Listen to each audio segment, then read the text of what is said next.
నమస్తే, welcome to legend TV. ప్రస్తుతం నాతో పాటు గిద్దే రామ్ నర్సయ్య అన్న ఉన్నారు. మాట్లాడే ప్రయత్నం చేద్దాం.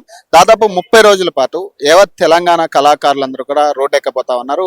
ప్రధానంగా ఈ ఎస్సీ వర్గీకరణకు సంబంధించి దాదాపు కొంతకాలంగా నడుస్తా ఉన్న ఈ వర్గీకరణ అంశాన్ని వాళ్ళు లేవనెత్తి ఈ యావత్ తెలంగాణ మొత్తం కూడా తిరిగే ప్రయత్నం చేస్తా ఉన్నారు. మాట్లాడే ప్రయత్నిస్తాం అన్న. ఈ వర్గీకరణకు సంబంధించి చాలా అంశాలు ఆల్రెడీ సుప్రీంకోర్టు అనుకూలంగా తీర్పిచ్చిన తర్వాత కూడా దీనికి సంబంధించి ఇంకా క్లారిటీ రాని పక్షాన అంటే ఏం చెప్పదలుచుకుంటారు అన్న? 30 ఏళ్ళ పోరాటం మందకృష్ణ మాదిగన్న ఒంటి చేతితో నడిపించినటువంటి జాతిని ఒక దశలో తీసుకొచ్చినటువంటి సందర్భంలో అంటే ఇది న్యాయమైన పోరాటం, ఇది ధర్మ పోరాటం కాబట్టి ఖచ్చితమైనటువంటి దీంట్లో బడుగు బలహీన వర్గాలకు మేలైతుందనే ఉద్దేశంతో సుప్రీంకోర్టు రాజ్యాంగబద్ధంగా చేసినటువంటి ఈ యొక్క మూమెంట్ ఇచ్చినటువంటి తీర్పు దాన్ని నైతికంగా వాళ్ళు కూడా స్వాగతించాలి. ఎందుకనంటే 59 మంది మేమున్నాం, మీరు ఒక్కరే ఉన్నారు. మీ దాంట్లో అంటే జాతిలో ఉన్నప్పుడు 59 ఉపకులాలలో మందాకృష్ణ మాదిగా ఎప్పుడు మేము ఏర్ చేసి మాట్లాడలే. ఏ కవులు కళాకారులు కూడా మీరు రాసిన పాటలు మేము రాసిన పాటలు, కవులు కానీ కవితలు కానీ రచయితలు కానీ మేము పాడినాం, మీరు పాడుకున్నారు. మాతో పాటుగా కలిసిమెలిసి ఉన్నప్పుడు కూడా మేము తారతమ్య భేదాలు ఎప్పుడు కూడా మేము చూడలే. ఇవాళ ఎందుకు మీకు కడుపు మంట అంటే మేము బాగుపడతామనా, లేకపోతే మా బడుగు బలహీన వర్గాలు ఇక్కడనే ఉండాలి, మేము అప్పర్ స్థాయిలో ఉండాలి, ఎందుకంటే మాకు ఉన్నది కాబట్టి, మేము సంపూర్ణ కాబట్టి, మాకు ఉన్నటువంటి రాజకీయ అండలతోని కావచ్చు, రాజకీయంగా మేము ఎదిగినాం కాబట్టి మేము అక్కడే పైన ఉంటాం, వీళ్ళందరూ కూడా కింద ఉండాలనే ఉద్దేశంతోనే వాళ్ళు కుట్రమని ఈ యొక్క కార్యక్రమాన్ని చేస్తా ఉన్నారు.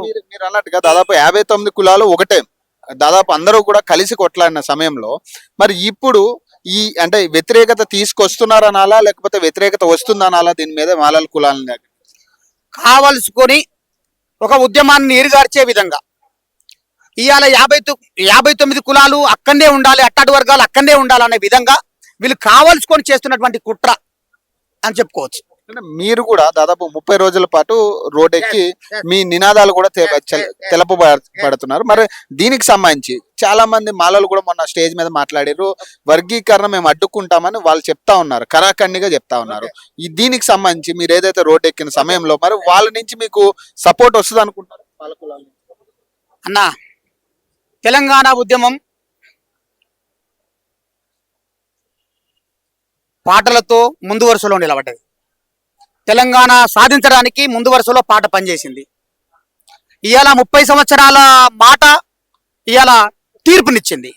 ఆ తీర్పును అడ్డుకునే ప్రయత్నంలో మాలలు చేస్తున్నటువంటి కుట్రలో భాగంగా మా కళాకారులు ఈ 30 రోజుల పాటు ఎవరెవరికో పాటలు పాడినాం, ఎవరెవరికో ఎగిరినాం, ఎవరెవరికో ధూమ్ధాం చేసినాం. కానీ ఇవాళ మా జాతి కోసం చేస్తాం, ఇవాళ మా రక్తం కోసం చేస్తాం, మా బడుగు బలహీన వర్గాల కోసం ఇవాళ మా పాట పాడతాం, మా ఆట ఆడతాం, మా డప్పు కొడతాం అనే నిదానంతోనే మేము ముందుకు పోతా ఉన్నాం.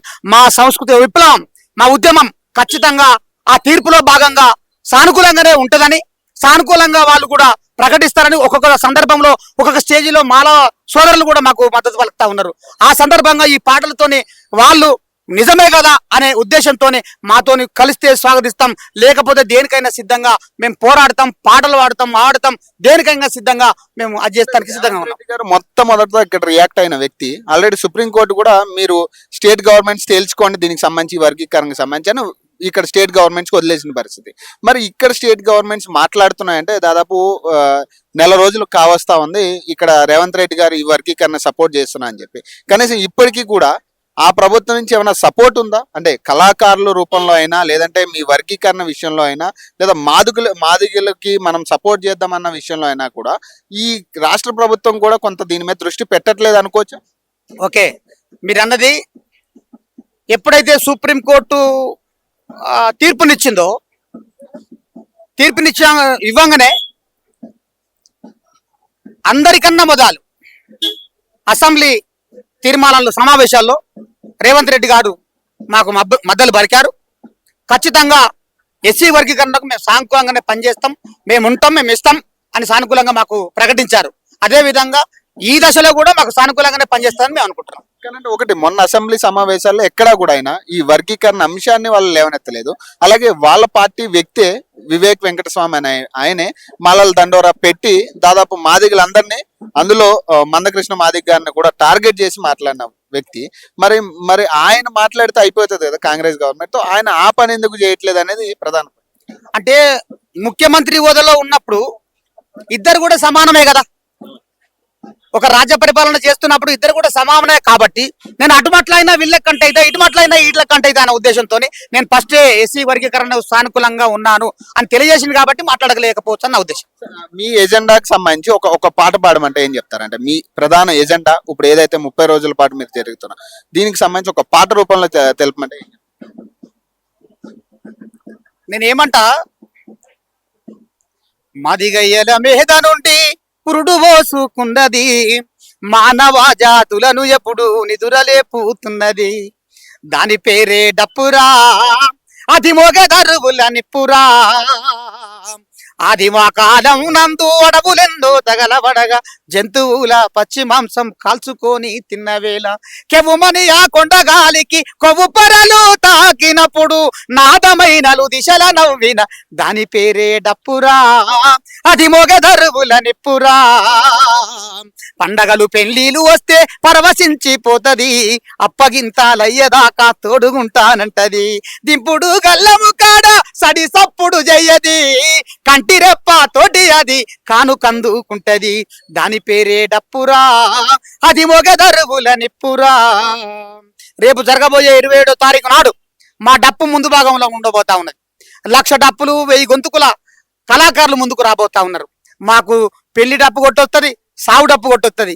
అనుకూలమైతేనే పెళ్లి డప్పు కొడతాం, లేకపోతే పాడగట్టి సాగు డప్పు కొట్టడానికైనా సిద్ధంగా ఉండదని చెప్పి ఈ కళాకారుల తరపున నేను తెలియజేసుకుంటూ మీ గిద్దెగలం గిద్దెరామన్నారు. Thank you.